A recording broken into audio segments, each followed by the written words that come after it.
Hey gang, Stan with Intentional Farms again. Today is March 31st, 2025. If you're near a calendar, if you're paying attention, or if you care, you will realize that I failed to make a video yesterday, which was Sunday. Today's Monday. We had a busy day, just now getting around to it, but I wanted to be consistent with getting some frequent documentation. So I think this is video number 9 or 10. I'm not sure. I didn't look it up, but I will get it right in the description. So when I go back and watch these, I can watch them in order. You're probably looking at that saying, what am I looking at? Well, this is the story that we got from the homeowner that we bought this place from. So they bought this place in 1978. This was an apple orchard. There was I think he said 12 or 14 acres of apple trees here. There were also some commercial poultry houses. He said we thought we were going to make a living raising poultry houses and picking apples. If you don't know, this area of the Ozarks in northwest Arkansas at one time had a large population of apple trees, large concentration of them. It was a pretty big industry. But anyway, he was telling us all of this, that he told us all this in the process of when we were buying this place, and we thought it was a neat history. He said, I picked apples one year, and he said my spray bill was more than my apple check. He said that was the last apples that I ever picked. Well, this place was so grown up that we couldn't walk through here. It was terrible. You couldn't see through it. You couldn't do anything. As we began to clear, we found these 3 apple trees. So that is one of them. There's one of them over there in the foreground, and then there's one of them over here to the left that we thought, oh, well, that's cool. I've understood very little about apple trees, but I know that oftentimes they require some pretty constant care, and my thought process was, well, if they've survived with the last 40 years of neglect, then maybe they'll produce some apples. And so we gave them a chance. A couple of years, we had a lot of little bitty apples. I would say just a little bit bigger than a cherry tomato size. A couple of years, one year the freeze got all the buds, and this year we decided to try something pretty drastic. So those trees were probably, in all realistic measurements, they were probably 30, 40 feet tall. Hadn't been trimmed in years. If they did put on any fruit, they were putting on such a little fruit that they weren't sweet. They were putting on too many of a little fruit. So we decided to give them a massive haircut and just see what happens. I don't remember the breed of apples, the type of apples, but we are just now coming along on spring, and these trees are actually putting on some leaves. So we're excited to see what happens. I'm going to be using my C90 and the foliar spray. I'm going to spray it on the leaves multiple times this year, a week. Every other week is my plan. I plan on dosing the leaves with that foliar spray. I've heard people talk about some pretty tremendous things with spraying it on the leaves, fruit trees, whatnot. So we're going to give it a try and see what happens.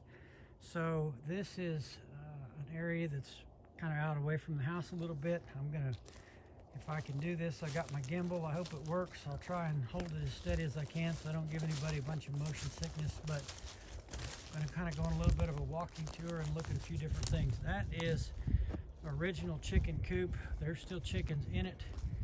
Those are the pet chickens. Those are my wife's pets. They get store-bought bugs and extra scratch. They lay eggs, but they get a little extra special treatment. That's a coop that I built her. We hadn't been here very long, maybe a year or so.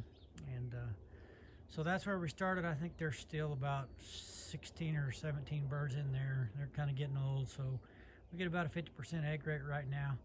But anyway, that was kind of where we started with our chicken adventure. This is a pasture that was completely grown up. There was actually, you can see this pile, this clover that we're walking up on. This was actually a burn pile. I had a bulldozer guy come in here and he did some clearing. He cleared the house lot and he shoved a lot of it over here, and then we did a lot of clearing and we actually pushed it over here and burnt it. And it's crazy how much clover this spot puts on. The rest of those little purple flowers, I don't know what they're called, but they're like candy for sheep. So that's where we're headed. We're gonna look at the sheep and kind of talk about what's going on with that. We've got 5 more fruit trees up here along the edge of the driveway that we planted. A couple apples, a pear. We had a fig tree, it died. I don't remember what else is out there, but anyway, you can kind of see them. Let's see if we can zoom in maybe. Yeah, there's one that's budding out. Got some buds on it. Again, we're gonna try the whole C90 foliar on it. Little farmhouse was on the place. That, I know that's a pear tree, because pear trees are about the first ones that do anything. Sunset's going down. It's a pretty sunset. We sure get some nice sunsets here. House faces west, and we sure get the pretty sunsets. So anyway, oops, going the wrong way. Operator error. Not very swift at this thing, but I'm not trying to be a Hollywood producer. I'm simply trying to document this so we can have it going forward. This is, sheep flock is on the ground, not in the air. That's our sheep flock.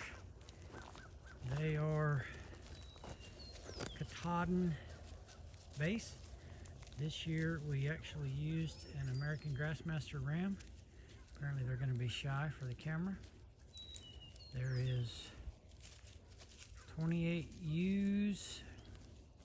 I think there's actually, 10 or 11 of those are ewe lambs, so this will be their first lambing.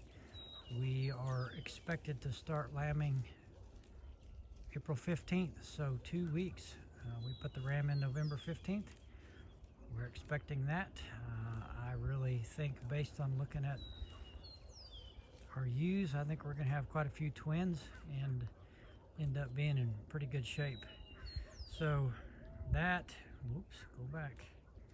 That is the chickshaw that I built a while back. I'm sure there's been videos on it. Those are the hens. Those are the working girls.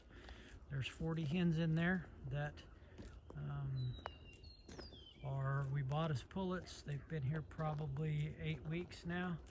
We started them out in the shop. They might have even been here a little longer than that, but we started them out in the shop to get them acclimated. It was still kind of cold. And so what we're doing is we are keeping them right behind the sheep. So right now we're moving the sheep every other day, and I move the coop, I move it forward so I get rid of that chicken litter.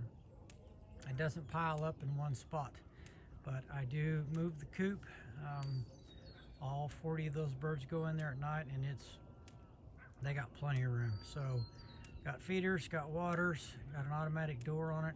I don't know why that goofy thing keeps twisting, but anyway, that's the chicken coop, and you can see the sheep were in. Let's see if I can pan this to the right. The sheep were in the left side of the paddock for 2 days, and then the right side of the paddock, we just moved them a couple hours ago. So they're working on that. The grass right now is just starting to come on, so it's a little bit washy. If you've seen any of them in the video, a couple of them have got some dirty tails. Their manure is getting a little bit loose, the stools. So that'll go away with as the grass ripens up a little bit. I've been giving them some hay, giving them some dry matter to kind of balance their rumen. That seems to help. Anyway, using this poly net fence, you can hear it clicking in the background. It does a really good job. The chickens didn't seem to bother with it at first. They would walk right through it, but they've been respecting it. They've got it figured out. So by running the chickens right behind the sheep, we are accomplishing a couple things. The chickens are scratching out the sheep manure and spreading it out. And also we get the benefit of the sheep dog.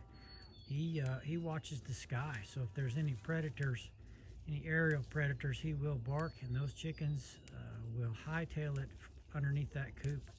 So kind of working on doubling down. The plan is later in the growing season, our steers are across the creek right now, so eventually the long-term goal is to have the steers in front, have the sheep running second, and then have the chickens right behind them. That'll allow us longer rest periods on our paddocks.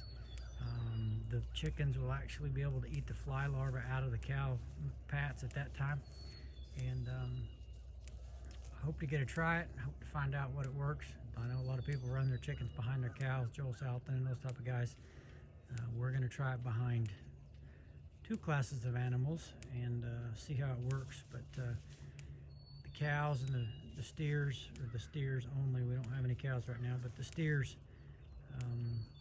we'll size their paddocks accordingly so they leave plenty for the sheep to eat. And the sheep and the cows and the beef, they have a different desire, appetite, so they're also allegedly dead-end hosts for parasites. So the cow can ingest a sheep parasite and it won't bother them, and the sheep can ingest a beef parasite and it won't bother them. So really hoping to capitalize on a lot of that, and by doing that, by keeping all of our animals bunched up, we should be able to create longer rest periods on the rest of the farm. So we'll have animals giving a pretty good impact in one small area for a couple days at a time, and then moving them on. Meanwhile, the whole rest of the pasture is resting. So really looking forward to seeing what that looks like this spring. Summer, pan around, maybe get one more view of the sunset. Looks like it's right behind a big tree, but that's, oh, you can see I'll do a better video when we actually get our broilers, but I got the chick brooder built. It is right there, sitting underneath that carport, that plywood structure. We are picking up our first batch of meat birds in 2 weeks. That's where they're going to start, and so have to stay tuned for that one. See what that. I'll do a specific video on the cows, or on the sheep when we get them. But anyway, that's the kids' dirt pile.